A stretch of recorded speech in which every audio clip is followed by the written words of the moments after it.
ನಮಸ್ತೆ Karnataka different maker YouTube ಚಾನಲ್ಗೆ ಸ್ವಾಗತ. ಸ್ನೇಹಿತರೆ, ಭಗವದ್ಗೀತೆ, ಕುರುಕ್ಷೇತ್ರ, ಗೀತೋಪದೇಶ ಎಲ್ಲವೂ ಶ್ರೀಕೃಷ್ಣ ಅರ್ಜುನನಿಗೆ ಮಾಡುವ ಉಪದೇಶ ಹೀಗಿದೆ. ಒಬ್ಬರ ಬಗ್ಗೆ ಅಪಹಾಸ್ಯ ಮಾಡುವವರ ಬಗ್ಗೆ ಶ್ರೀಕೃಷ್ಣನ ಈ ಉಪದೇಶ ತಕ್ಕ ಉತ್ತರ ನೀಡುತ್ತದೆ. ಭಗವದ್ಗೀತೆಯಲ್ಲಿ ಶ್ರೀಕೃಷ್ಣ ಹೇಳಿದ ಅದ್ಭುತ ಉಪದೇಶಗಳಲ್ಲಿ ಒಂದು ಈ ಉಪದೇಶ. ಶ್ರೀಕೃಷ್ಣ ಅರ್ಜುನನಿಗೆ ಉಪದೇಶ ಮಾಡುವಾಗ ಒಂದು ಮಾತು ತಿಳಿಸಿಕೊಡುತ್ತಾನೆ. ಮನುಷ್ಯನ ಒಬ್ಬ ವಿಚಿತ್ರವಾದ ಪ್ರಾಣಿ. ಮನುಷ್ಯರ ಬಗ್ಗೆ ಭಗವಂತನ ವರ್ಣನೆ ಇದು.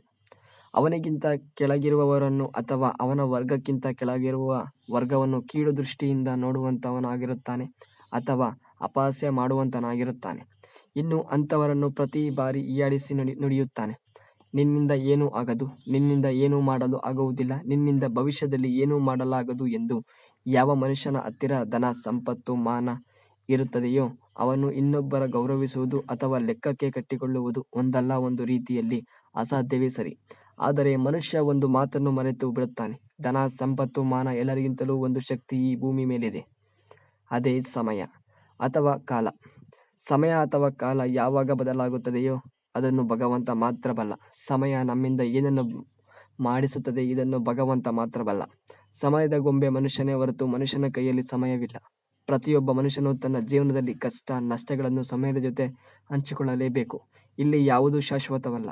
ಇದ್ದಾಗ ಹಿಗ್ಗುವುದು, ಇಲ್ಲದಿದ್ದಾಗ ಕುಗ್ಗುವುದು ಸಮಯ ಮಾತ್ರ ನಿರ್ಧರಿಸುತ್ತದೆ. ಆದ್ದರಿಂದ ಜೀವನದಲ್ಲಿ ಯಾವಾಗಲೂ ಯಾವುದೇ ಕಾರಣಕ್ಕೂ ಎಂಥ ಸಮಯವಿದ್ದಾಗ ಯಾರನ್ನು ಅಪಹಾಸ್ಯ ಮಾಡಬೇಡಿ, ಕೀಳಾಗಿ ನೋಡಬೇಡಿ. ಏಕೆಂದರೆ ನಿಮಗಿಂತ ದೊಡ್ಡವರು ಈ ಭೂಮಿ ಮೇಲೆ ಇದ್ದಾರೆ. ಎಲ್ಲರಿಗಿಂತ ದೊಡ್ಡವನು ಒಬ್ಬನೇ, ಆ ಭಗವಂತ.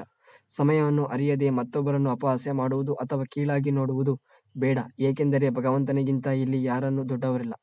ಎಲ್ಲರೂ ಇಲ್ಲಿ ಯಾರೂ ದೊಡ್ಡವರಿಲ್ಲ, ಎಲ್ಲರೂ ಚಿಕ್ಕವರೇ ಆ ಭಗವಂತ ಸೃಷ್ಟಿಯಲ್ಲಿ. ಅವನ ಮೆಚ್ಚುವ ಕೆಲಸವನ್ನು ಭಗವದ್ಗೀತೆಯಲ್ಲಿ ಶ್ಲೋಕಗಳ ರೂಪದಲ್ಲಿ ಹೇಳಿದ್ದಾನೆ. ಅವುಗಳನ್ನು ತಿಳಿದುಕೊಳ್ಳಬೇಕು, ಅರಿತುಕೊಳ್ಳಬೇಕು ಹಾಗೂ ಅರಿತು ಜೀವನದಲ್ಲಿ ಮುಂದೆ ಸಾಗಬೇಕು. ಈ ಭಗವದ್ಗೀತೆಯಲ್ಲಿ ಶ್ರೀಕೃಷ್ಣ ಹೇಳಿದ ಮಾತು. ಈ ಮಾತು ಅರ್ಥವಾದರೆ ಎಂದಿಗೂ ಜೀವನದಲ್ಲಿ ಯಾರನ್ನು ನೀವು ಅಪಹಾಸ್ಯ ಮಾಡುವುದಿಲ್ಲ. ಹಾಗೆ ಅಪಹಾಸ್ಯ ಮಾಡಿದರೂ ಕೂಡ 100 ಬಾರಿ ಯೋಚನೆ ಮಾಡುತ್ತೀರಾ. ಇಷ್ಟು ಕೃಷ್ಣನ ಉಪದೇಶವಾಗಿದೆ. Thank you for all watching my video. ಈ ವಿಡಿಯೋ ನಿಮಗೆ ಇಷ್ಟವಾಗಿದ್ದರೆ ನಮ್ಮ ಚಾನಲ್ ಸಬ್ಸ್ಕ್ರೈಬ್ ಮಾಡಿ.